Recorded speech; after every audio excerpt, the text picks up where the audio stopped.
natin na Severe Tropical Storm Marce as of 5 a.m. na bulletin. So based po sa ating latest na bulletin, yung sentro po nitong si Bagyong Marce ay nasa karagatan o silangang karagatan pa rin ng ating bansa. As of 4 a.m., yung location niya ay nasa 735 kilometers silangan ng Baler, Aurora at may taglay po siya na lakas ng hangin na umaabot ng 110 kilometers per hour malapit sa gitna.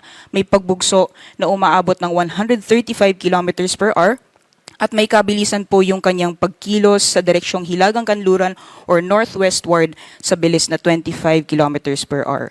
Kung makikita po natin dito sa ating sa satellite image, yung mga kaulapan na dala po nitong si Bagyong Marce is mostly concentrated or mas malapit po sa sentro nitong bagyo. Ngunit dahil inaasahan natin na patuloy pa pong lalapit itong si Bagyong Marce sa ating kalupaan, posible po yung magiging maulan ng panahon, especially po sa areas ng Bicol region, sa Quezon, gayon din sa Cagayan Valley, Apayao at Kalinga ngayong araw. At inaasahan din po natin, posible din po yung malalakas na mga pag-ulan dahil kita po natin na yung sentro nitong bagyo ay lalapit po sa may area ng Northern Luzon, possible by today or sa susunod na 36 hours. So alamin po natin mamaya kung alin yung mga specific areas na posible pong makaranas ng malalakas na mga pag-ulan dulot po nitong si Bagyong Marce. Alamin naman po natin ang nilalaman ng ating latest na forecast track as of 5 a.m. po ito. Nakikita po natin yung central track ng bagyo or posibleng magiging pagkilos nitong si Bagyong Marce sa mga susunod na araw. Meron din po yung forecast intensity or yung possible na category nitong bagyo or possible na lakas nitong bagyo habang patuloy pong binabaybay yung area po sa loob ng ating PAR. Meron din po yung area na shaded ng puti. Yan po yung forecast probability cone or yan po yung mga possible na areas na maaring madaanan netong si Bagyong Marce sa mga susunod na araw. At yung area naman na shaded ng yellow, yan po yung radius ng bagyo. Diyan po nakapaloob yung malalakas na hangin na dala po netong si Bagyong Marce. Kung makita po natin sa ating latest na forecast track or forecast intensity, maaaring lumakas ito lalo si Bagyong Marce ngayong araw at umabot ng typhoon category hanggang paglabas po ng ating Philippine Area of Responsibility. At ayon din sa ating latest na forecast track, kita po natin si Central Track, may possible landfall scenario po tayo sa may area ng Babuyan Islands, gayon din sa hilagang, or kung hindi po sa Babuyan Islands, sa may hilagang bahagi ng mainland Cagayan. Ngunit dahil nakikita po natin na yung area po ng Northern Luzon ay nakapaloob pa rin dito sa ating forecast probability cone, maaring mas bumaba pa yung track nitong si Bagyong Marce at posible din po yung landfall scenario sa may bahagi ng Cagayan, gayon din sa may Isabela. So monitoring lang po tayo na magiging pagkilos nitong bagyo sa mga susunod na araw.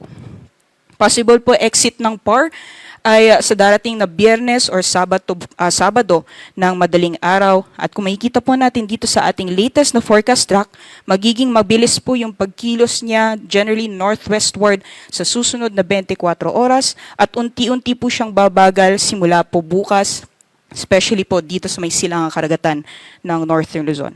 So nakita po natin yung satellite image kanina, meron po tayong mga rain bands nakapalibot malapit sa sentro ng bagyo. So asahan po natin, simula po bukas hanggang sa darating na Biyernes, maaari pong makaranas ng mga pag-ulan, especially yung areas na pinakamalapit po sa sentro nitong bagyo, especially dyan po sa areas ng Northern Luzon. So paghandaan po natin yan dahil ilang araw din po na mga pag-ulan ang mararanasan. At ayon naman po sa ating forecast track, yung radius po nitong bagyo medyo may kalawakan po. So unti-unti po siyang lalapit sa ating Philippine landmass at mapapaloob po yung ilang bahagi ng Northern Luzon dito po sa radius ng bagyo. At dahil may kalawakan din po siya habang nasa may malapit po siya sa kalupaan ng Northern Luzon, maaari din po tayong magtaas ng tropical cyclone wind signal or mahagip din po siya ng malalakas na hangin yung area naman ng Central Luzon. So for now po, over the next 36 hours, maaari pong maranasan yung malalakas na bugso ng hangin sa area po ng Northern Luzon at yung pinakamataas na tropical cyclone wind signal na maaari po nating itaas sa mga susunod na araw ay signal number 4. For now po, yung nakataas as of 5 a.m. sa mga lalawigan ng Batanes, Cagayan kasama ang Babuyan Islands, gayon din sa eastern portion ng Isabela, northern portion ng Apayao, at northern portion ng Ilocos Norte, yung area po na highlighted or shaded ng light blue, na nakataas po ang tropical cyclone wind signal number 1. So for the next 36 hours ay asahan po natin sa mga nabanggit pong lugar ang posibilidad na mararanasan po natin yung malalakas na bugso ng hangin na dala nitong si Bagyong Marce. Pagdating naman po sa mga pagulan, kita po natin na yung malalakas na pagulan dala nitong si Bagyong Marce is mostly concentrated malapit po sa sentro ng bagyo. So for the next few days, inaasahan po natin yung malalakas po talaga na pagbuhos ng ulan is mararamdaman sa may area ng Northern Luzon.